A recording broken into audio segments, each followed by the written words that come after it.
Découvrez un extrait exclusif de ce livre audio et profitez d'un essai gratuit sur Audible via le lien dans la description. Il reprend alors de plus belle, et le roi, pris de respect pour son adversaire humain, décide de ne pas le tuer, se contentant de le priver de sa conscience. Une idée royalement désastreuse, car qui dit chasseur primaire assommé, dit instinct pur désinhibé. Jake triomphe in extremis. Sur ce, tombée de rideau pour le tutoriel. Ensuite, foire à butin, festival de titres, de compétences et tout le tout-team, puis renvoi express sur Terre. Et non. Jake a complété le tutoriel avant la fin du temps imparti. Alors sa planète n'est pas encore accessible. Pas d'inquiétude. La vipère maléfique a une idée géniale en tête et invite son ami mortel dans son palais pour les quelques jours qui le séparent de son retour au bercail. Pendant son séjour, Jake peaufine son alchimie dans une bonne vieille chambre temporelle et fait trempette dans une mixture appelée le supplice des poisons de la myriade, fatale à une toute petite majorité de ceux qui font de même. Alors, no problemo, c'est super safe. Sans blague, bien sûr qu'il n'y a aucun danger, Jake est notre héros.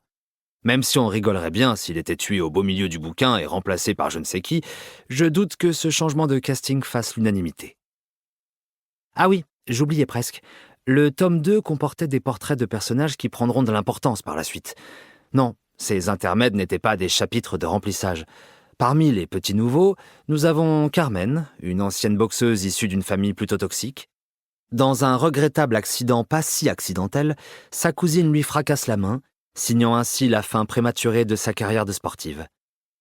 Après avoir tabassé la dite cousine, peut-être un peu trop fort d'ailleurs, pour lui rendre la monnaie de sa pièce, Carmen se retrouve en prison. L'intégration au multivers commence alors qu'elle purge encore sa peine. Pas de problème.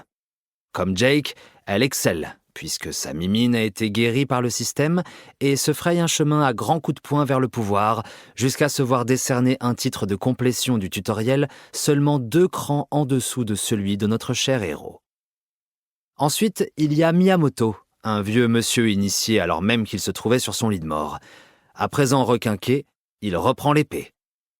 À la tête du clan Noboru, ancien et éminent, le vieillard accomplit une ascension jusqu'au sommet et parvient à bâtir les fondations d'une faction puissante du monde de demain.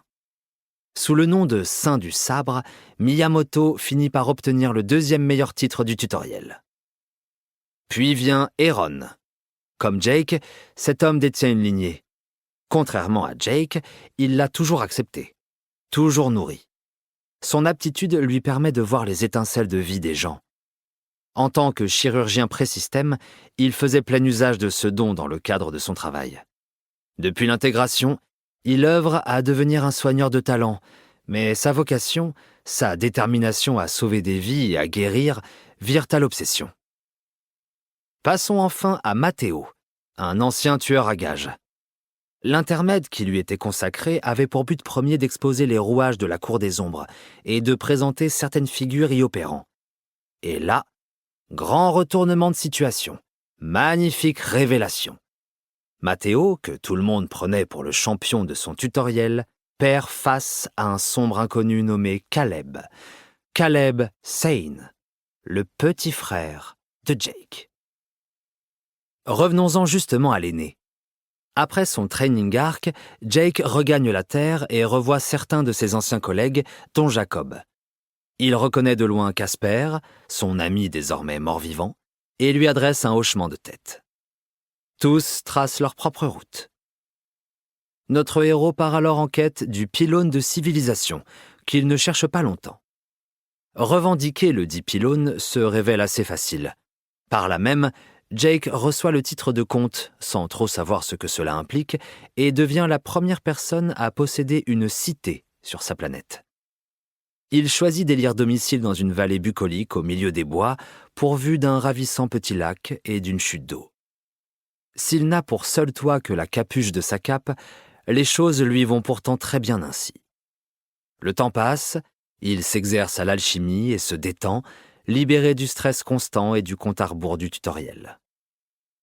Du moins, jusqu'à ce que 4 inconnus déboulent dans les parages de son humble demeure, pourchassés par une bête.